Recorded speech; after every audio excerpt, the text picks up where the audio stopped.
The wild here doesn't whisper, it roars. Glaciers crack like thunder. Waterfalls carve paths through time. And in the middle of it all, she waits. Motor Yacht Unbridled. A sanctuary of warmth and refinement in the heart of Alaska's untamed frontier. Bears wander the shoreline. Whales breach on the horizon.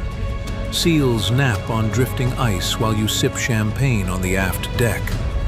This isn't a cruise, it's a calling, and only the bold will answer. Now booking your next unforgettable charter, yachtunbridled.com or through your preferred charter broker. Top of the morning, folks. It's Captain Liam here, Motor Yacht Unbridled at the backdrop of Seattle.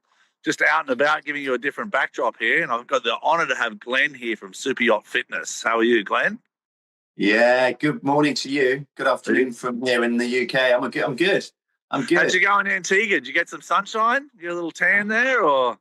Did get a little bit of a tan. Yeah, the backdrop in Antigua is a little bit different to what I'm looking at on the screen right now for you, Liam. But it's Very much. I love that place. I love that place. It's just cool. It's just got a great vibe about it. I can see why you and the Unbridled gang enjoy it out there.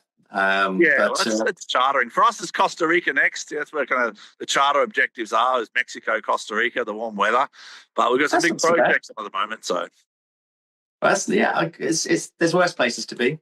Yeah, exactly. But one of the reasons I wanted to connect is to talk about Super Yacht Fitness and your kind of story behind it and how it started, and then get into this big movement of wellness.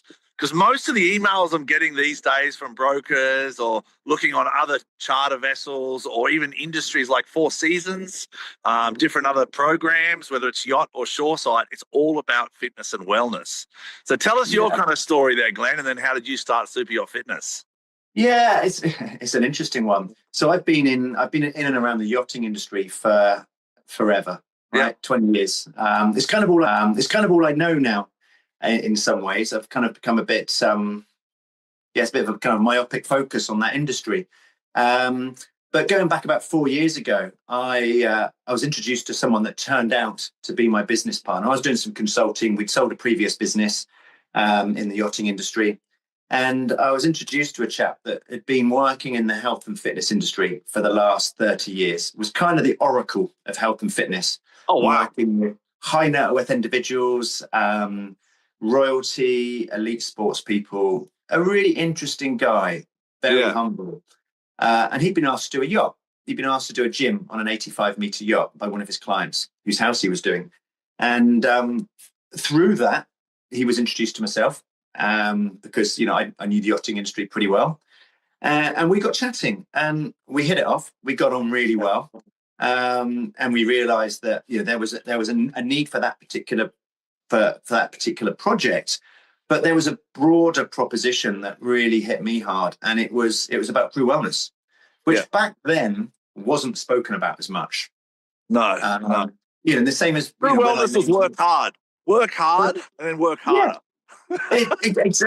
Exactly. So we had a long chat about it, and a friend of a friend had committed suicide, and it's quite a humbling moment to start a conversation when you say that, but it's the reality. It was someone in yachting. And, I said to Tim, I said, look, one thing's doing cool gyms on yachts. Yeah. Another thing is helping crew to exist in a better place, because from the outside looking in, it's just the most phenomenal industry. And it is, it's just the best, right? Like even my son, when I say I'm going back to work with my son, he's like, "You're not working, Dad." You go, I'm like, "Yeah, okay, but it does hurt. These days are tough, Well, it isn't always easy, right? And there's a load of reasons, and I'm sure we'll chat about some of these over this chat. But we made a pledge there and then, and I said, Tim, if we're gonna get on the path of doing gyms and stuff on yachts, which is great, we also need to make a tangible difference to the guys that are working day in, day out to make owners and guests' lives incredible, and that's what we've continued to do. So our focus was always around crew wellness. As things have evolved, obviously organically with Tim's background as well, we've had a lot of projects present themselves to us from a gym perspective, a lot of new builds and things like that, which is great. because it also gives us more opportunities to talk about the crew wellness stuff to those vessels.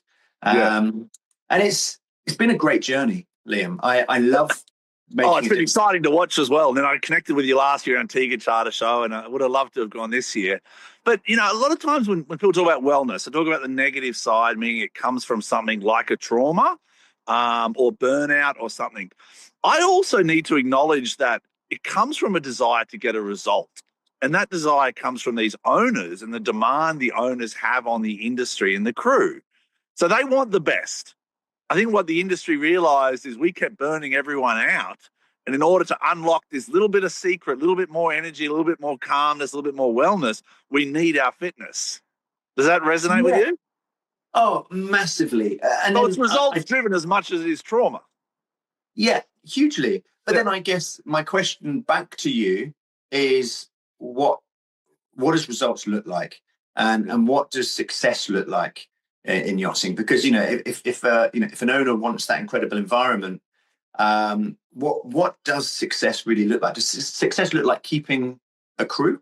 Yeah. Is it keeping the crew happy? Is it just about them? Are they just thinking about themselves and everything else is almost collateral damage? Yeah. Because you're going to get some of that. You are going to get some of those, you know, for want of a better term, narcissistic owners that it's, you know, they step on board and everything else is going to fall by the wayside. But, you know, for me, the equation has always been really, really simple. I think if you have a happy crew, you're going to have a better service level and you're going to have a better owner guest experience. Yeah, you know, that, and I don't think many people dispute that's just a fact. Well, it's proven as well. You look at the boat that just won the awards in Antigua. You look at the energy of the crew, the chef, the chief stewardess who won the tablescape, and you're like, okay, you can see the energy resonating. They're healthy people, they're positive people, and they're giving that back. They are phenomenal, and you're probably talking about Asani, but they're phenomenal, right? And you speak to the guys on board there, and you know, just chatting to them all when I was out there, it's easy to fall in love with what they're trying to create there. And I say trying to create what they have created. Yeah. Because it goes back to the fact. So I think it's, we are one small step in this cog, right? And,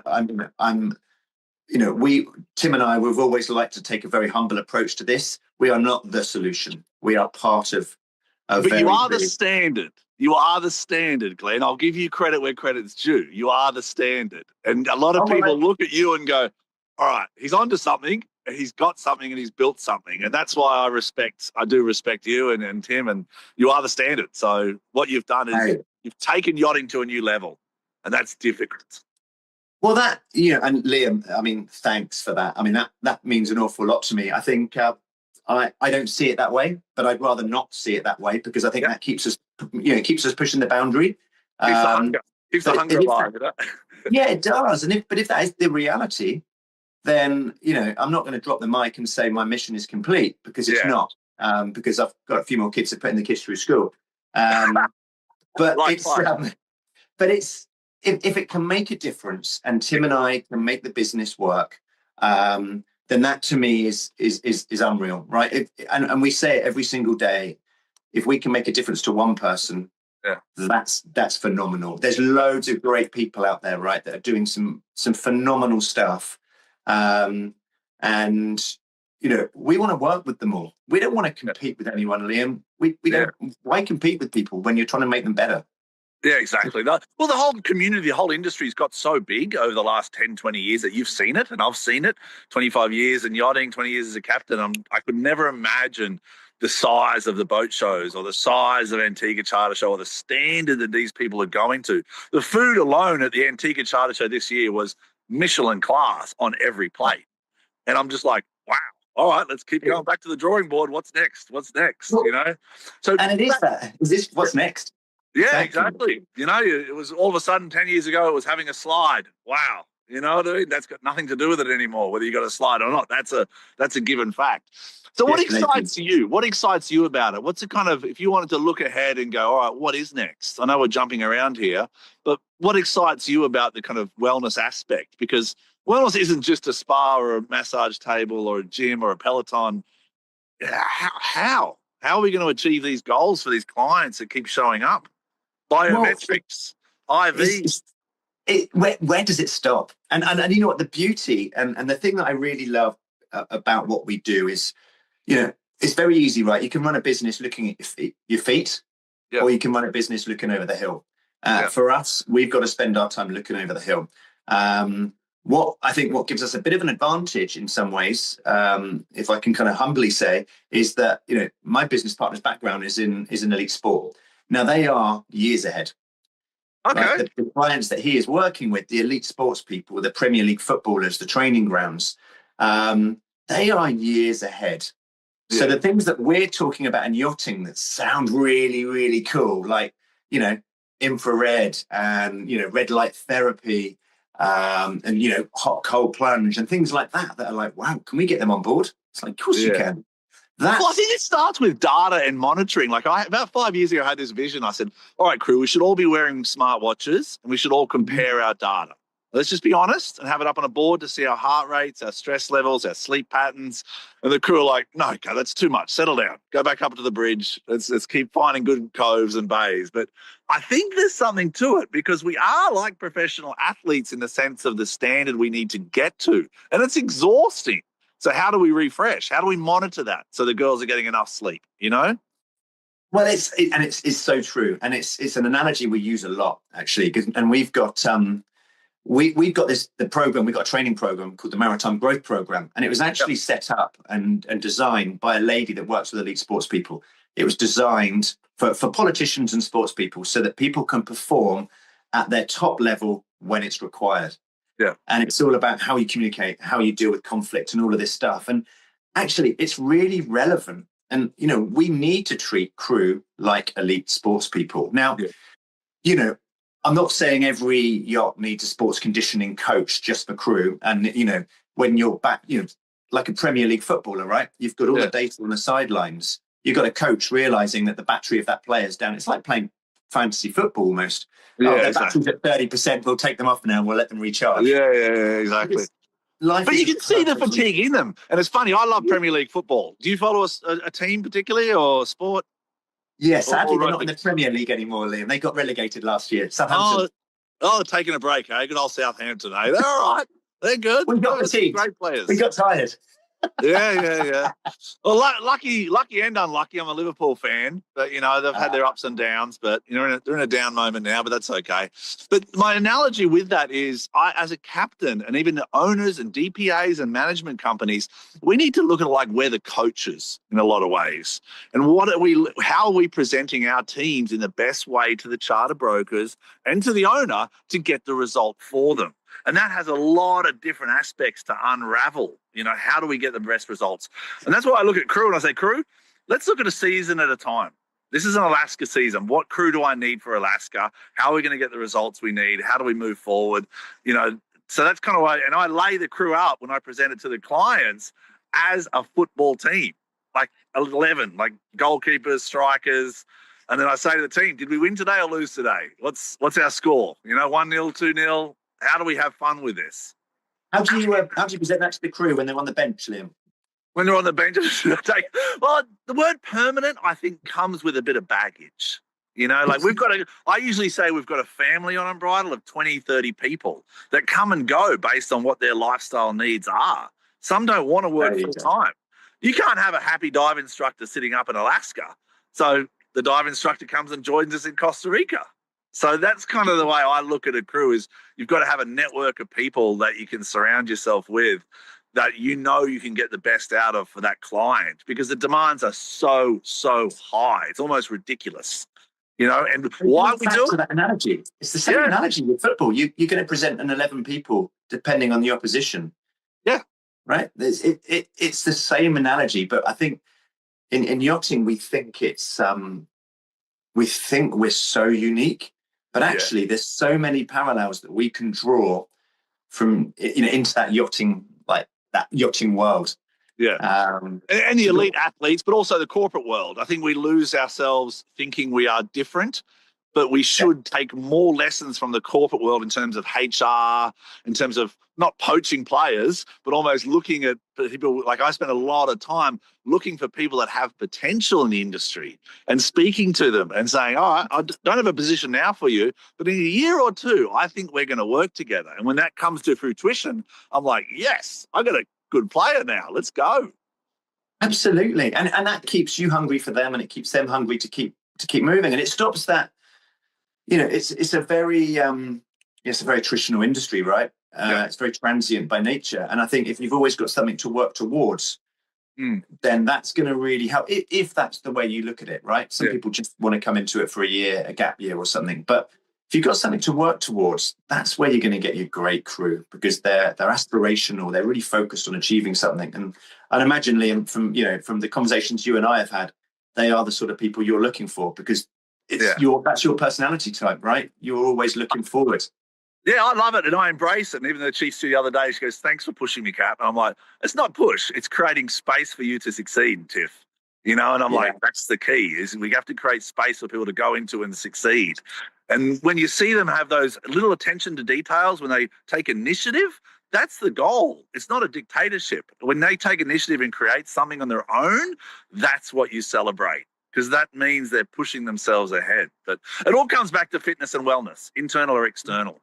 So what are the challenges you face when you have a client come to you, whether it's a new build or a captain or a chief stew? Who approaches you usually?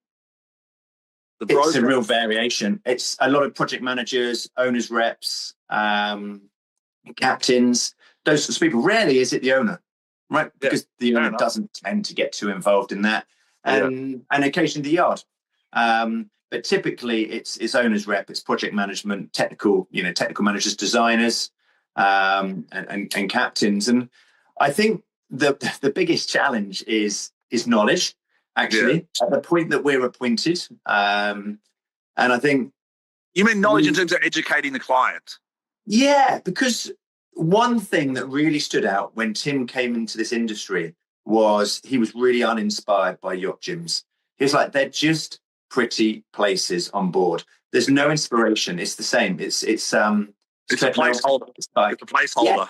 It's a placeholder. The towels are perfectly there. Everything looks precision and nothing looks used. And the reality is probably 80% of the time it's not used. It's just a nice room that would help to charter a yacht. But most of those are probably not chartering or being used. So I think the biggest challenge is educating whoever it is that's talking to you, because the reality is a project manager, a captain, a designer, whoever that might be, they are not experts in gym architecture, gym design. We've had clients come to us this year that have got, great designs and everything, but unfortunately they don't even fit. They've designed a gym that the equipment that they've spec'd doesn't even fit in that room because of the ceiling height. And it's where we come into that. It's where Tim's expertise is immeasurably useful. So I think education is one of the biggest things, and then space. Just space.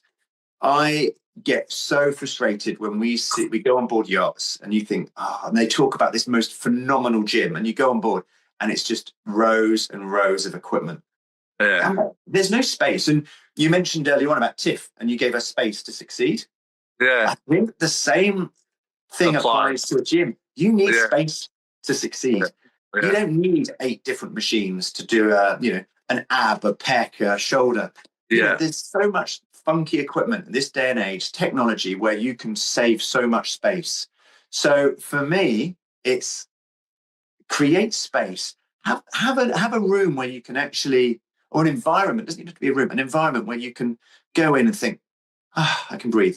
I can just breathe, because you're not going to get that in your cabin. You're not going to get that necessarily in a crew mess. You're definitely not going to get it in the galley. You might get it in a day head if that's where you're going to go and sit for a bit. But that's the lighting's different. There's a whole lot to it. The wallpaper, the colouring, the lighting. Wellness is a set of scenes or emotions or senses that you have to bring together. Oh, and the whole the circadian lighting and stuff like that. We're working with the guys that are doing a lot of that now, and it's huge. And some people, Liam, will look at this and say, it's a bit, I won't say the word because this is going to go onto YouTube, but it's not for us. Yeah, exactly. The reality is it should probably be for everyone, especially when we're dealing with cutting edge yachts. You know, the ability to make crew operate under the right lighting conditions to stimulate them and give them the energy recovery that they need. Yeah. Why aren't we all looking at that? And the only reason is that we're not is because of education. Yeah. Well, I think that's the other key to this is I'm sure, you know, from an operational perspective, we lack a lot of training. And the training doesn't just mean from someone like yourself, here's the equipment, turn it on. For us, it's the training that to encourage guests into that space and how to use that space with them or for them. Because that's a lot of times where it falls short on a charter is they want the gym, but they never use it. And the reason they never use it is because they're never really encouraged to use it. You know, they never really set times. So a lot of times with my clients now, I'll say, okay, 6 o'clock to 7 o'clock, no pressure. We can adjust the time. We can move it day or night. It's your holiday, but there's an availability to do a yoga session on the sun deck. And then within the third day, someone will show up and the crew have it set up, irrelevant whether they're coming or not. The crew have got it set up. They show up on the third day. And then the fourth day, there's 2 of them. And then they adjust the time to 6:30 or 5, you know, they adjust.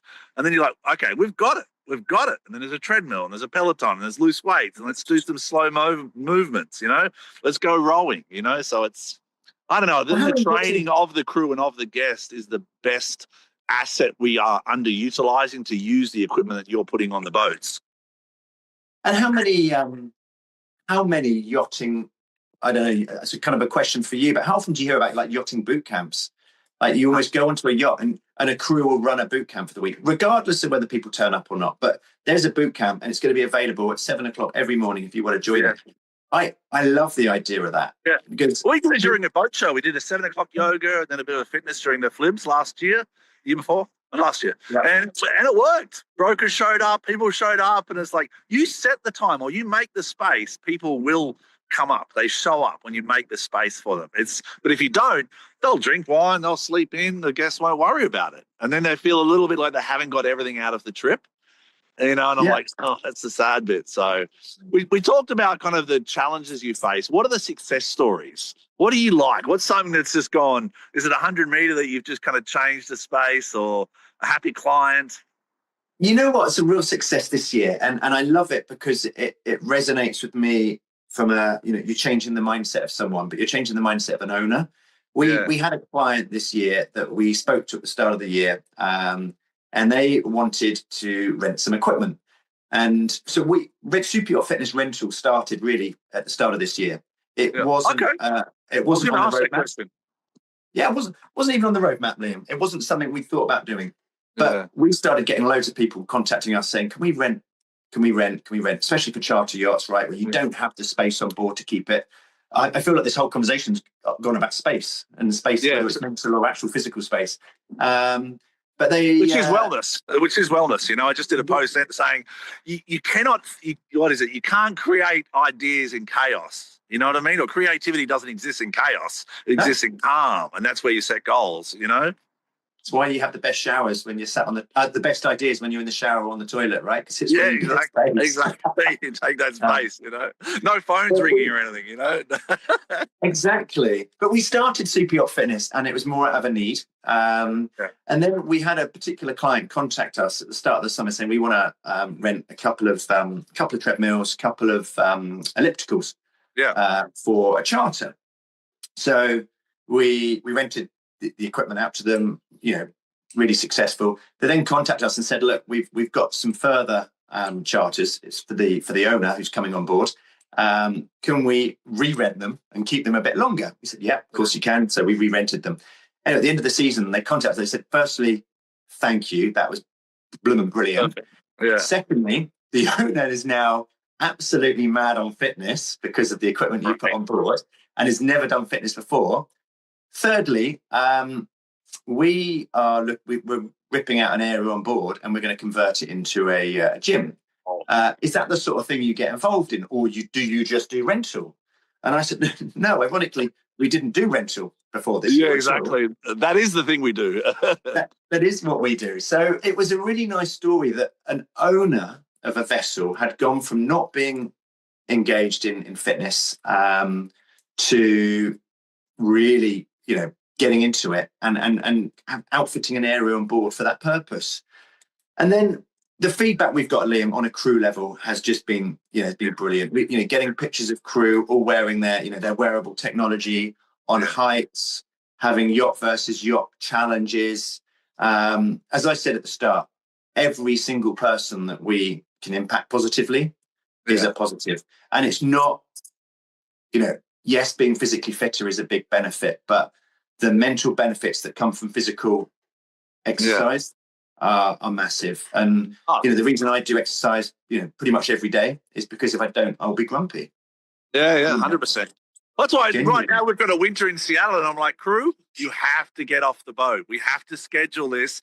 No choice. Once a day, you got to get off, and you got to get a routine. So we adjust our work hours, and we have bonuses if people show up in the morning in like gym gear. You can work all day in gym gear, no problem. But whatever you need to get back into some way moving your body positively. I love that. Yeah. And giving crew that ability to have, scheduled crew gym time or workout time or whatever it might be. Yeah, or yoga. Like it's a 1 o'clock yoga session. It's like, go, work a bit later or adjust your hours. Go to the yoga, go to the hot. Whatever you need to do for yourself is the priority because that shines back through. And would it be too controversial, Liam, to suggest then that even when you've got guests on board, you maintain that same consistency somehow where you create an expectation? You can, to be honest, for example, when deck crew and you put guests on jet skis, a lot of times they want crew to go to either film, which is one thing I really encourage, is film, record the story. And then they go, that's a good idea. So one crew just records the story on another jet ski. Same thing in the yoga. Let's go bring a crew member up and then they kind of engage with the crew member. You're creating stories in yachting. People forget you're creating stories. And how do you get that narrative? You engage people because doing it by yourself is just not the same.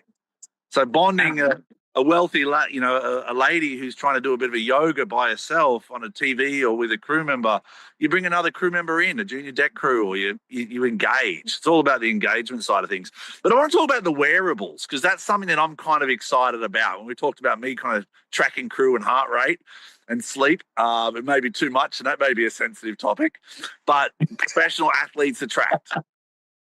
Yeah, there's so much. Sorry, you cut out there, Liam. I said a lot of owners now for their wellness, they're tracking, whether it's their blood glucose levels after meals. It's all about the data-driven decisions. So your wearables, where do you see, tell us about that to start with. Well, you know what, and I think the data piece is just going to explode, right? Yeah. And we're now talking to a company in terms of VO2 max because that's, it's one of the biggest predictors of health, your VO2. Oh, wow. Okay. So we're working with a company to bring that into the yachting world. But our wearable, so the MyZone integration that we currently have, and we're always looking at how best to do this moving forward because the reality is technology changes so often. And it's one of the biggest challenges with doing gyms on boards or any AV on board, right? Is that at the point you determine it, 4 years later, it's all changed. It's done, yeah, exactly. Yeah, 2 years later. It's like... Well, today's tech is out of date tomorrow. So my daughter keeps telling me with her iPhone. I went to buy a car and he's like, wait till next year. And then all of a sudden, no, wait till next year, there's that feature you want. I'm like, can I just get the car at some point? Just give me the car now. But the real purpose around our wearable was not so much about health and monitoring data. It was about creating a gamified community because the real purpose behind that was about, so with MyZone, what you do is you achieve points, right? Yeah. So depending on how much activity you do, now activity could be anything, right? Activity could be a walk, it could be a hike, it could be a paddle, it could be, good Lord, it could be sex on board. You name it, right? As long as it gets your heart rate up, Liam, that's get the heart rate, make it happen, Cardiovascular. Exactly. For some people, that's gonna be a good workout. But it's about how many MEPs you get, and that's all linked to MyZone effort points. It's linked to a World Health Organization guideline of exercise. But the beauty of that is it goes a step further, where it's very sticky in the sense that you get 1 month and you're an iron, you get 3 months you're bronze, you get 6 months. I'm now at 36 consecutive months. So I'm Wow. a platinum member. If I do this year, I'll become a Hall of Famer. If I do this year, 48 months. But so you get that stickiness, which just keeps you motivated and keeps you hungry to perform and to just do something. But the beauty is that you can do yacht versus yacht competitions. You can do intra-yacht competitions. You've got leaderboards. You can set challenges where you might say, okay, we're not going to count anything in the grey zone. So just a gentle walk doesn't count this month, guys. You're going to have to up your game. Exactly. So it's there's various different ways you can do it. The flip side, you can go to Whoop, right? Whoop notoriously doesn't have a great reputation on yachts because it doesn't deal well with the movement on board yachts. But it's still very popular, right? And with that, you can look at your sleep score, your sleep hygiene. You can look at your resting heart rate. You can look at how well you're charged up. That sort of tech is so important. And the way I see Super Yacht Fitness evolving over the forthcoming period is to stay very current with what's out there. But what we won't do, Liam, and one thing we're really keen to not be is led by any one brand. We need to stay agnostic because it's the only way to offer best service to clients. Yeah, exactly. Which makes it harder for us in some ways, right? Because branding's easy. Sponsorship branding, you become loyal and develop something, but you lose your flexibility. Yeah, exactly that. And we realized that, and we realized that from the start. We kind of wore that on the chin, and we knew that without exclusivity, you don't get as good deals. But I want to be able to look a client in the eye and say, what you've asked for, we've given you what is best for that, not what is best for us. Yeah, exactly. And that's something we'll stay with, and will stay with us throughout the journey of Super Yacht Fitness. So that's integrity. That's integrity right there. Yeah, and it's something that's always been important to me in the industry. Right, I'm going to make loads of mistakes, I'm sure, because mistakes not negative, right? It's just a learning. It's another learning. Exactly. Well, back to Premier League football, it's how many shots on goal. That's one of the most important things. How many shots on goal? Sometimes, you never know. It goes in the back of the net. You can shoot 10 times and it doesn't matter. Just keep shooting. Keep shooting. And as a fan of a team that have lost 9-1 or 9-0 a couple of times in recent years. I remember. You definitely have to learn from that, Liam. Absolutely, mate. Absolutely. Anyway, we're going to wrap it up. But how can people get a hold of you? Super Yacht Fitness, Instagram, website. Jump on Instagram. We are really building our social presence. We've got a couple of social media people. We've got a few ambassadors coming on board. So that social media presence is really important to us now. Yeah. I'll be honest, Liam, I don't have a great understanding of it. I know you are the guru of this. And anyone that talks about Unbridled, you are a king. Well, I don't know what I'm doing, to be honest with you. I don't know. But what I do it for a reason. I do it like you kind of have that motto of helping one person. And I get calls kind of most days now about someone who's looking for advice, either getting in the industry or having some problems. And I'm like, this is worth it. I've got 2 kids that are 14, 16 going into the world. And if they can have someone to look up to and someone to call, that's the goal. So, and for me, Unbridled, I'm proud of it. I think she's a beautiful yacht. I think going diving, fishing, traveling the world, that's what I was born to do. So to celebrate that is easy. The social media thing is just a camera. Well, and it comes across very natural. And it's a story I often say, right, is that I've got a 10-year-old and a 13-year-old.